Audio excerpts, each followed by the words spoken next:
Praise the Lord. ഉൽപ്പത്തി പുസ്തകം 48 അധ്യായം 1 മുതൽ 22 വരെയുള്ള തിരുവചനങ്ങൾ. അനന്തരം യോസേഫിന്, നിന്റെ അപ്പൻ ദീനമായി കിടക്കുന്നു എന്ന് വർത്തമാനം വന്നു.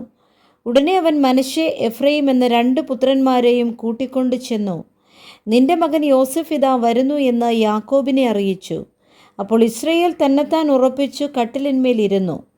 യാക്കോബ് യോസേഫിനോട് പറഞ്ഞത്, സർവശക്തിയുള്ള ദൈവം കനാൻ ദേശത്തിലെ ലൂസിൽ വെച്ച് എനിക്ക് പ്രത്യക്ഷനായി എന്നെ അനുഗ്രഹിച്ചു എന്നോട്, ഞാൻ നിന്നെ സന്താനപുഷ്ടിയുള്ളവനാക്കി പെരുക്കി നിന്നെ ജനസമൂഹമാക്കുകയും നിന്റെ ശേഷം നിന്റെ സന്തതിക്ക് ഈ ദേശം ശാശ്വതാവകാശമായി കൊടുക്കുകയും ചെയ്യും എന്നരുളി ചെയ്തു. മിസ്രയീമിൽ നിന്റെ അടുക്കൽ ഞാൻ വരും മുമ്പേ നിനക്ക് മിസ്രയീം ദേശത്തു വെച്ച് ജനിച്ച 2 പുത്രന്മാരായ മനശ്ശെയും എഫ്രയീമും എനിക്കുള്ളവർ ആയിരിക്കട്ടെ. രൂബേനും ശിമയോനും എന്ന പോലെ അവർ എനിക്കുള്ളവരായിരിക്കട്ടെ. ഇവരുടെ ശേഷം നിനക്ക് ജനിക്കുന്ന സന്തതിയോ നിനക്കുള്ളവരായിരിക്കട്ടെ. അവർ തങ്ങളുടെ അവകാശത്തിൽ തങ്ങളുടെ സഹോദരന്മാരുടെ പേരിൻ പ്രകാരം വിളിക്കപ്പെടട്ടെ. ഞാൻ പദ്ദനിൽ നിന്ന് വരുമ്പോൾ കനാൻ ദേശത്ത് എഫ്രാത്തിലെത്തുവാൻ അല്പം ദൂരം മാത്രമുള്ളപ്പോൾ വഴിയിൽ വെച്ച് റാഹേൽ മരിച്ചു.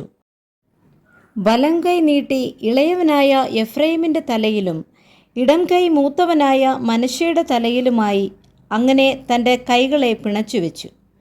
പിന്നെ അവൻ യോസേഫിനെ അനുഗ്രഹിച്ചു.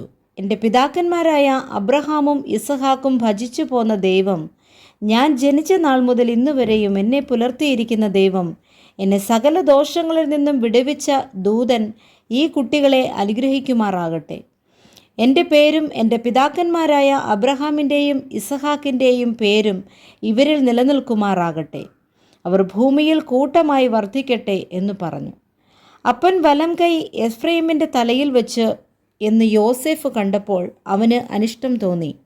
അപ്പൻ്റെ കൈ എഫ്രയീമിൻ്റെ തലയിൽ നിന്ന് മനശ്ശെയുടെ തലയിൽ മാറ്റിവെപ്പാൻ പിടിച്ചു. യോസേഫ് അപ്പനോട്, അങ്ങനെയല്ല എൻ്റെ അപ്പ, ഇവനല്ലോ ആദിജാതൻ, ഇവൻ്റെ തലയിൽ വലം കൈ വയ്ക്കണം എന്നു പറഞ്ഞു.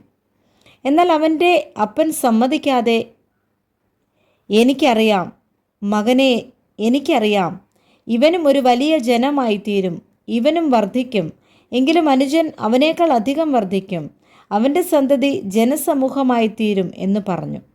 അങ്ങനെ അവൻ അന്ന് അവരെ അനുഗ്രഹിച്ചു. ഞാൻ അവളെ അവിടെ ബേത്ലഹേം എന്ന എഫ്രാത്തിനുള്ള വഴിയരികെ അടക്കം ചെയ്തു. ഇസ്രായേൽ യോസേഫിൻ്റെ പുത്രന്മാരെ കണ്ടപ്പോൾ ഇവർ ആരെന്ന് ചോദിച്ചു. ദൈവം ഇവിടെ എനിക്ക് തന്നിട്ടുള്ള പുത്രന്മാർ എന്ന് യോസേഫ് അപ്പനോട് പറഞ്ഞു.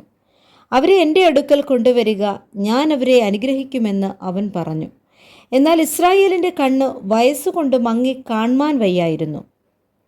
അവരെ അടുക്കൽ കൊണ്ടുചെന്നപ്പോൾ അവൻ അവരെ ചുംബിച്ച് ആലിംഗനം ചെയ്തു.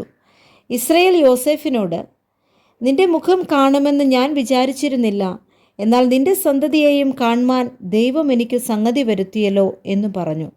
യോസേഫ് അവരെ അവൻ്റെ മുഴങ്കാലുകൾക്കിടയിൽ നിന്ന് മാറ്റി സാഷ്ടാംഗം നമസ്കരിച്ചു. പിന്നെ യോസേഫ് എഫ്രയീമിനെ വലം കൈകൊണ്ട് പിടിച്ച് ഇസ്രായേലിൻ്റെ ഇടം കൈക്ക് നേരെയും മനശ്ശെയെ ഇടം കൈ കൊണ്ട് പിടിച്ച് ഇസ്രായേലിൻ്റെ വലം കൈക്ക് നേരെയുമായി ഇങ്ങനെ 2 പേരെയും അവൻ്റെ അടുക്കൽ കൊണ്ടുചെന്നു.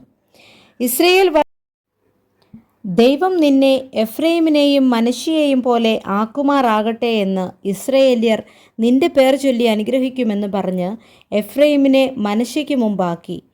യോസേഫിനോട് ഇസ്രായേൽ പറഞ്ഞത്, ഇതാ ഞാൻ മരിക്കുന്നു, ദൈവം നിങ്ങളോട് കൂടെ ഇരുന്ന് നിങ്ങളെ നിങ്ങളുടെ പിതാക്കന്മാരുടെ ദേശത്തേക്ക് മടക്കി കൊണ്ടുപോകും.